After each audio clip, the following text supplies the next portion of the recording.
ძალიან საინტერესო მომენტი არის, როდესაც ჩვენ გვაქვს საშუალება განვიხილოთ ისეთი უცნაური კურსი, ეცებისა როგორც არის ასტრონომიის რჩეული თავები. თავისთავად ეს კურსი მოფიქრებულია ილია სახელმწიფო უნივერსიტეტის სამაგისტრო და სადოქტორო პროგრამების ფაკულტეტისათვის მაგისტრატურის სტუდენტებისთვის.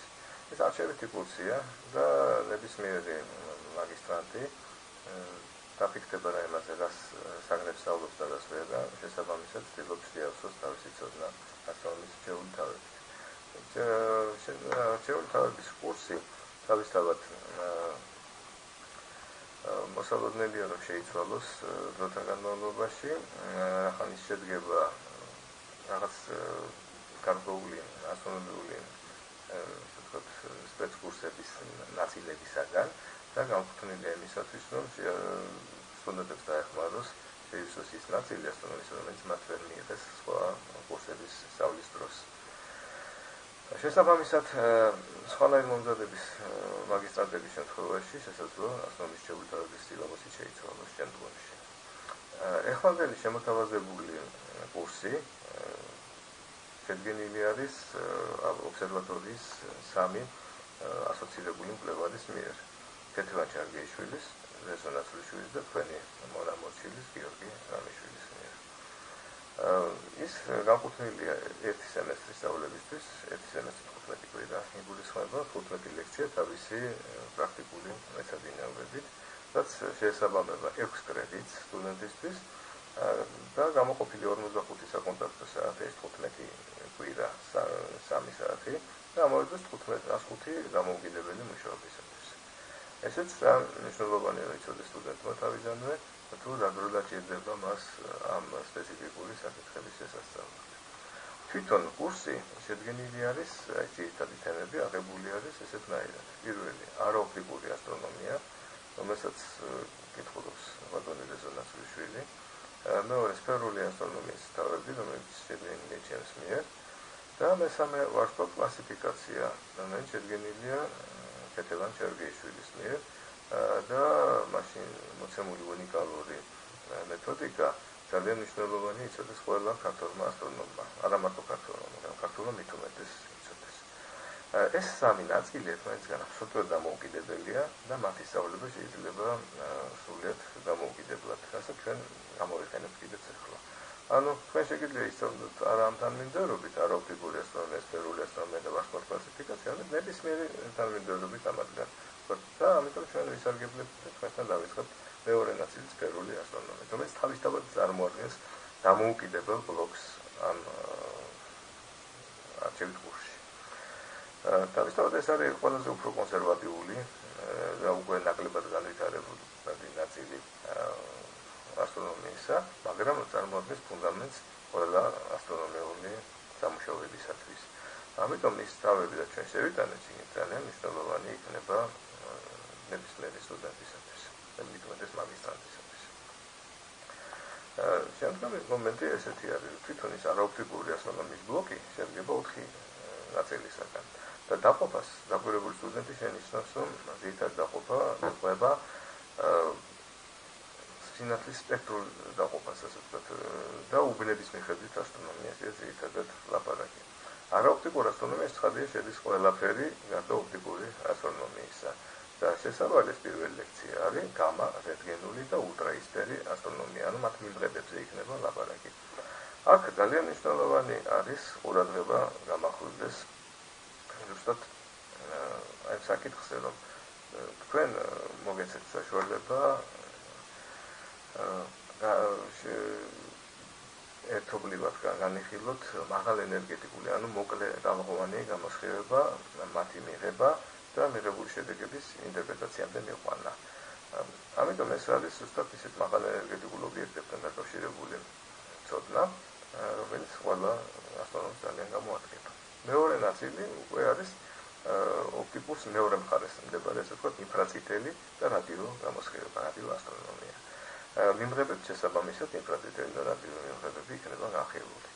სადაც კლასიკურად, როგორც ჩვენ მიჩვეულებად მიმღებებს ოპტიკურ უბანში, რადიო და ინფრაწითელი კიდევ მას მეტნაკლებად გავს, განსაკუთრებით რადიო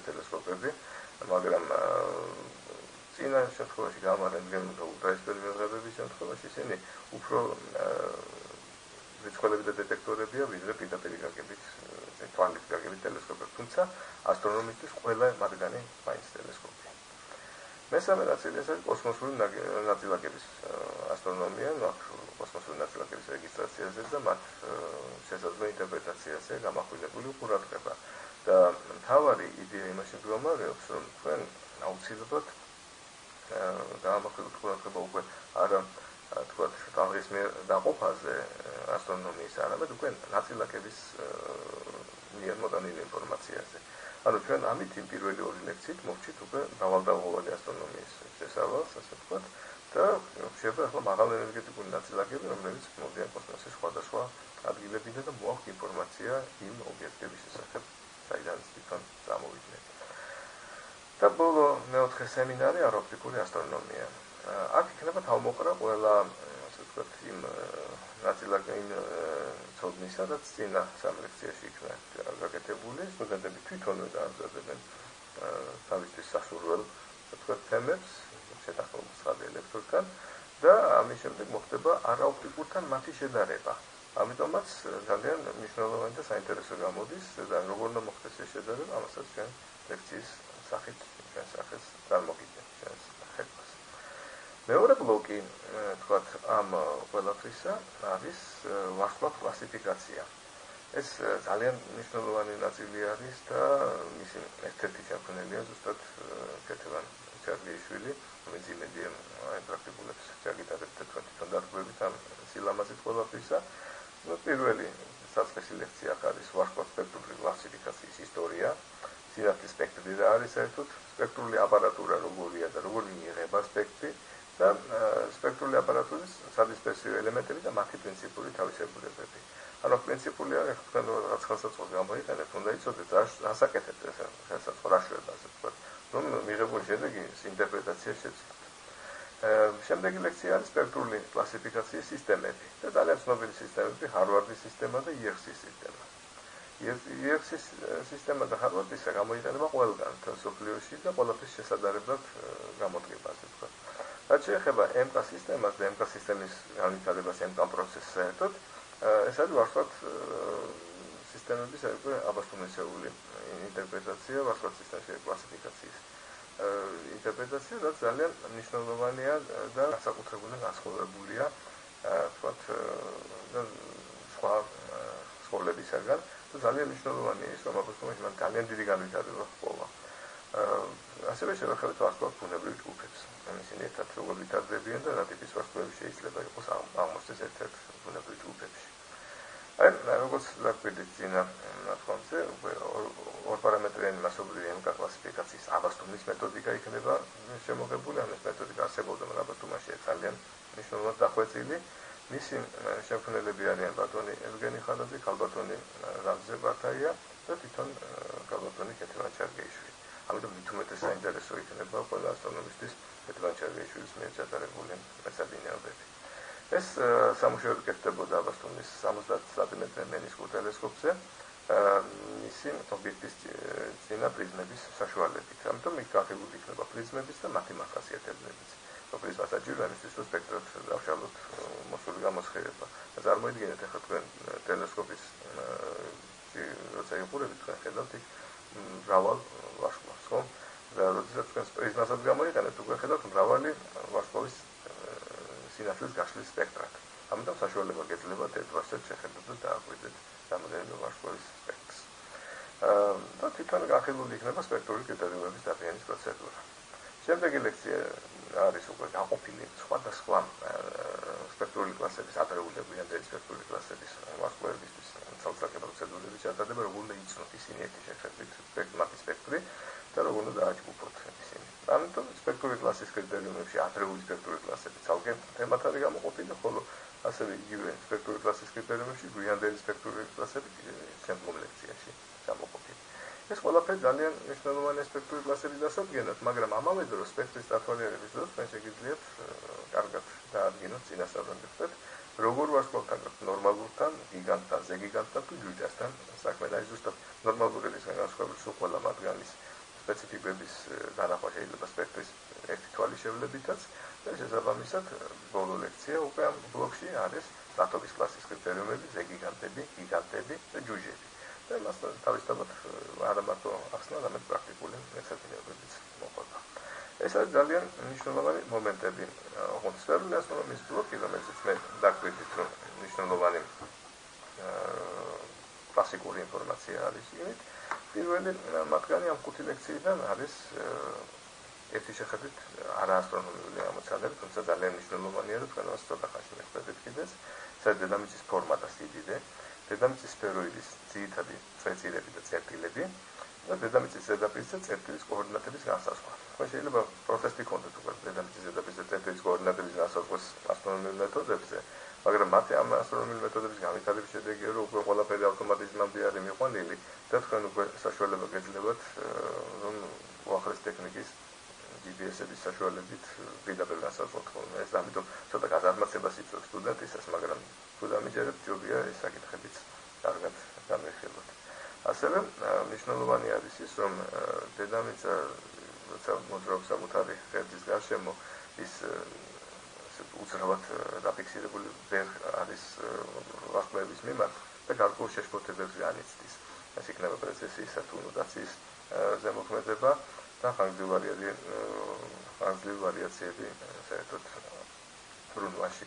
შესაბამისად ამისა პოლუსებიც არ არის მუდმივი, ისინი მოძრაობენ სხვადასხვა დროით განიცდიან ყევას და არსებობს ამისი მოკლე პერიოდიანი და არსებობს ძალიან ხანგრძლივი პერიოდიანი ცვლილებები, საერთოდ პრეცესია არის ახლად 26,000 წლიანი ხევის შედეგი, ხოლო ეგრეთ წოდებული მილაგოვიჩის ციკლი საერთოდ 51,000 წლიან ცვლილებებს განიხილავს. ასე რომ ამ ცვლილებების ცოდნა ძალიან მნიშვნელოვანი არის იმისთვის, რომ თქვენ იცოდეთ, რატომ იცვლება ადგილის კოორდინატები კონკრეტული ადგილისა, რომელზეც თქვენ შეიძლება ცხოვრობთ და მოღვაწეობთ. და რა შეშფოთებების გამო ხდება ეს ყველაფერი. ამიტომ ჩვენ განვიხილავთ დედამიწის პოლუსების მოძრაობას, ამის შესაბამისად განედისა და გზების ცვლილებებს. ლოგიკურად ეს გასაგებია, რომ განედისა და გზების ცვლილებები უნდა იყოს.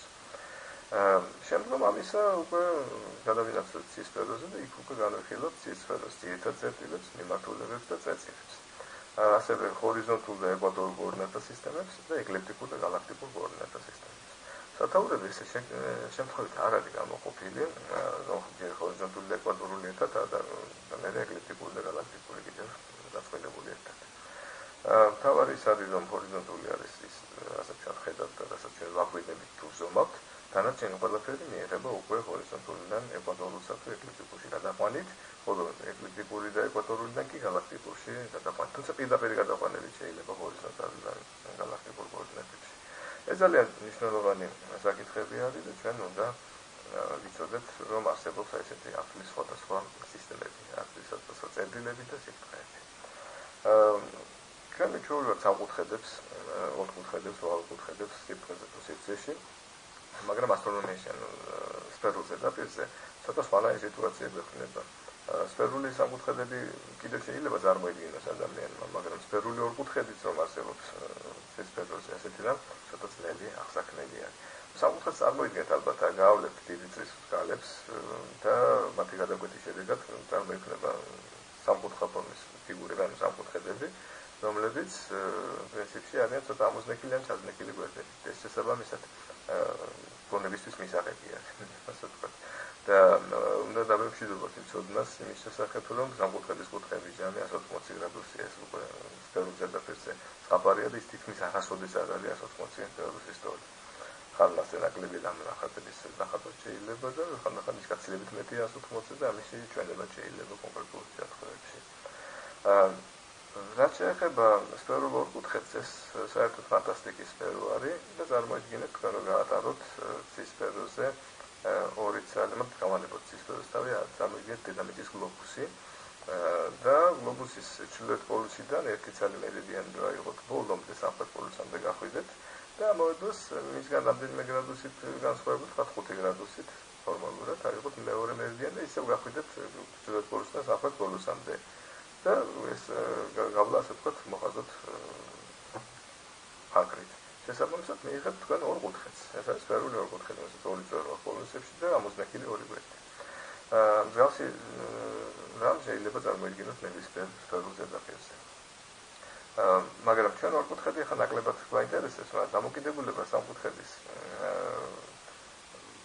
კუთხეებსა და გვერდებს შორის კი ძალიან მნიშვნელოვანი არის და ამიტომ სფერულ სამკუთხედში ჩვენ გავივლით სფერული სამკუთხედის ძირითად ფორმულებს, ვიწრო სფერულ სამკუთხედს და მართკუთხა სფერულ სამკუთხედს. ანუ ის ყველაფერი იყო ჩვეულებრივი სფერული სამკუთხედებისთვის და როგორც შედეგი შეიძლება განვიხილოთ ან მე თვითონ გაჩვენოთ, ან პრაქტიკულ მეცნიერებაზე ვნახოთ ვიწრო სფერული თუ მართკუთხა სფერული სამკუთხედების შემთხვევაში როგორ სახეს მიიღებენ კონკრეტული ფორმულები. პრინციპში აქ მხოლოდ მათემატიკური ინტერესი თუ იქნება მისი გამოყვანისა, თორემ ჩვეულებრივი სფერული სამკუთხედისთვის როცა თქვენ ყველაფერი იცით, შესაბამისად შეგიძლიათ ეს ყველაფერი გამოიყენოთ უკვე კონკრეტული მაგალითების მართკუთხა სფერული თუ არის მაშინ 90 გრადუსიან კუთხე შეიდან თუ სფერულ ფორმულებში და მიიღებთ შედეგს, ან ვიწრო სფერული შემთხვევაში კი მიიღებთ 0-თან ახლოს კუთხეში შეგაქვთ თუ სინუსი თითქმის 0-ია, ასე ვთქვათ, მნიშვნელობა სინუსი მოიხსნება ამ შემთხვევაში, თუ კოსინუსი იმის 1-თან ახლოს არის და შესაბამისად მიახლოებაც ასეთნაირად გამოდის. ამიტომ დიდი ინტერესის ვერ წარმოადგენს, ასე ვთქვათ, ჩვენთვის.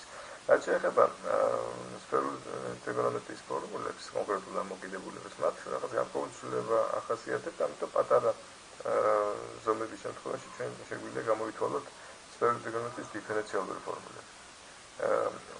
განვიხილოთ ეგრეთ წოდებული პარალაქტური სამკუთხედი, ვნახოთ დამოკიდებულება მის გვერდებსა და კუთხეებს შორის და როგორც კი ამ დამოკიდებულებას კარგად ავაგებთ, მერე უკვე განვიხილოთ აი პატარა ცვლილებების გამო, განვიხილოთ დაკვირვების ადგილის განედის და გრძედის დედამიწის პოლუსების მოძრაობაზე შესწორების გამოთვლას გავაკეთოთ. ანუ საქმე რაში ის იმდენად მცირე ცვლილებებია, ჩვენ დიფერენციალები უნდა ვნახოთ კონკრეტული კოორდინატების ცვლილებისა და შესაბამისად უკვე მივიღოთ ეს მცირე ცვლილებიანი ფორმულებიც. მაგრამ უფრო კარგი და უფრო ლამაზი, ასე ვთქვათ, არის გვიგვინი ამ ცოდნისა, ეს არის სხვადასხვა კოორდინატთა სისტემების ერთმანეთთან კავშირი. ამ შემთხვევაში ჩვენ კლასიკურად იმ პარალაქსურ სამკუთხედან გამომდინარე განვიხილავთ კავშირს ეკვატორულ და ჰორიზონტალურ კოორდინატთა სისტემებს შორის, უბრალოდ ჰორიზონტალურ და პირველ ეკვატორულ კოორდინატთა სისტემას შორის, მერე განვიხილავთ მეორე ეკვატორულ კოორდინატსა და ეკლიპტიკურ კოორდინატთა სისტემებს შორის კავშირს და ეკლიპტიკურიდან გალაქტიკურ კოორდინატთა სისტემებთან კავშირს, ან გალაქტიკურისა მეორე ეკვატორულთან. შესაბამისად, ახალ ეს კავშირები არსებობს, დასაშვებია ნებისმიერი კომბინაცია ნებისმიერი კოორდინატთა სისტემისა მეორესთან დაკავშირება. თავად დაიხატოს შესაბამისი პარალაქტური სამკუთხედის შესაბამისი სამკუთხედები, სწორად დაეწეროს მასშტაბში მნიშვნელობები და დაეწეროს სფერული ტრიგონომეტრიის ძირითადი ფორმულები ამ გვერდებსა და კუთხეებს შორის. ასეთ შემთხვევაში თქვენ მიიღებთ ზუსტად იმას, რასაც ელოდით, რასაც მოელოდნენ თქვენგან. და შესაბამისად ეს კლასიკური ნაწილიც სფერული ასტრონომიისა იქნება თქვენთვის დიდი იარაღი შემდგომი სამუშაოებისათვის. ამით ჩვენ შეგვიძლია ვთქვათ, რომ შესავალი ნაწილი ასტრონომიის შეურთავებისათვის ამოწყდა.